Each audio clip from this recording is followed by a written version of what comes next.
বিধবার স্বামীর রেখে যাওয়া বাড়িতে আগুন, অপরাধীরা ধরাছোঁয়ার বাইরে।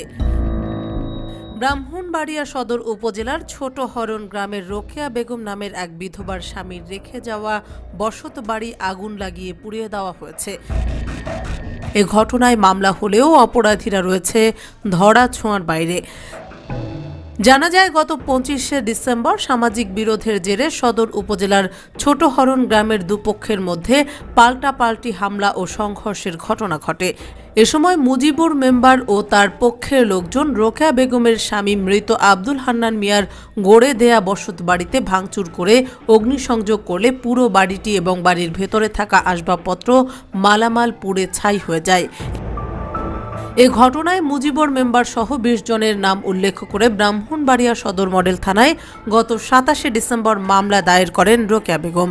তাদের অভিযোগ, মামলা হলেও পুলিশ অপরাধীদের গ্রেফতার করছে না, তারা রয়েছে ধরাছোঁয়ার বাইরে। রোকেয়া বেগম বলেন, আমার পরিবারের কেউ গ্রামের এ বাড়িতে থাকে না, গ্রামের কোনো ঝামেলায় আমার পরিবারের কেউ জড়িতও না।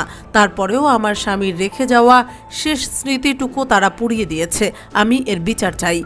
আমার বাড়ির আপনার আগুন জানে লাগাইছে মুজিবুর মেম্বার গং লোকজন, তার লোকজন লাগাইছে, এলাকাবাসী দেখছে জানে, তারা আমার কাছে বলছে। আমার বাড়ি ছোট হরণ, আমার কোনো জগরাত নাই, কোনো ইয়াত নাই। আমার স্বামী একটা আমার ঘর বান্ধা দিয়ে গেছিল, ঘর স্মৃতি আসছিল, হেরা ঘরটা ফুইরা লেছে। আমি এটা বিচার চাই প্রশাসনের কাছে। এটা আপনারা যেভাবে ভালো এইভাবে করবেন। আমার ঘরের কেউ থাকে না, তারপরে এই আমার গ্রামের বাড়ির মধ্যে ঘরের কেউ থাকে না, আমি এটা আমার ঘরটা ফুইরা ফেলছি।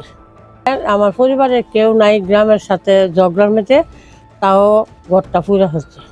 দ্রুত ব্যবস্থা নেক, আমি এই ব্যবস্থা দাবি করি।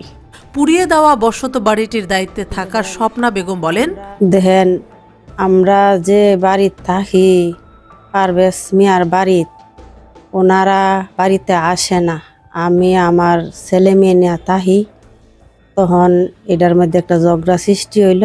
হেরা বাড়িতে আসে না, কোনো জানায় ঝগড়ার মধ্যে কোনো কিছু নাই। তখন হেরা আয়া মনে করেন সানাউল্লাহরা বাড়ির মানুষ, হেরার দল ফল নিয়ে, মুজিবর মেম্বারের দল ফল নিয়ে হেরা আয়া সেরা প্রায়ই অত্যাচার করে, আমরা হুমকি হামকি দে। তখন আরেকদিন আয়া ঝগড়া লাগিয়া গেছে, পরে হেরা বাংচুর করছে, গ্রিল টিরিল অনেক কিছু নিচ্ছে, আমরা কিচ্ছু কইছি না। পরে আবার এদিকে একদিন আয়া সেরা এরা আবার ভাঙ্গাচুরা শুরু করছে। তখন আমি চিল্লা মাল্লা করতেছি যে তারা এটি ভাঙ্গিস না, তারপরে এরা ভাঙতে আছে। তখন আমরা ঘরের ভিতরে চিল্লা মাল্লা করার পরে এরা দরজা জানালা ভাঙ্গিয়া এরা ঘরের ভিতরে আগুন ধরাই দিছে। আমি এত হাতে পায়ে ধরছি, চিল্লা চিল্লি করছি, ওনারা আমার কথা শুনছে না। তখন আমরা চিল্লা ফাল্লা করিয়া বাইরিয়া গেছি গিয়া। তখন এরা আগুন দিয়া সারা ঘর দর অনেক মাল চামালও আসিল, সব কিছু ফুইরা শেষ করিয়া লাইছে। আমি তো এত বছর ধরা ঘরটা থাকতাছি, মনে করেন 10-12 বছর ধরা, কিন্তু আমি হুদি যে অন্যায় করলো, আমি ওনার বিচার চাই আপনার কাছে। মুজিবুর মেম্বারের সাথে যোগাযোগের চেষ্টা করেও যোগাযোগ করা যায়নি। ব্রাহ্মণবাড়িয়া সদর মডেল থানার ভারপ্রাপ্ত কর্মকর্তা মোজাফফর হোসেন বলেন, অপরাধীদের গ্রেফতারে পুলিশ কাজ করছে।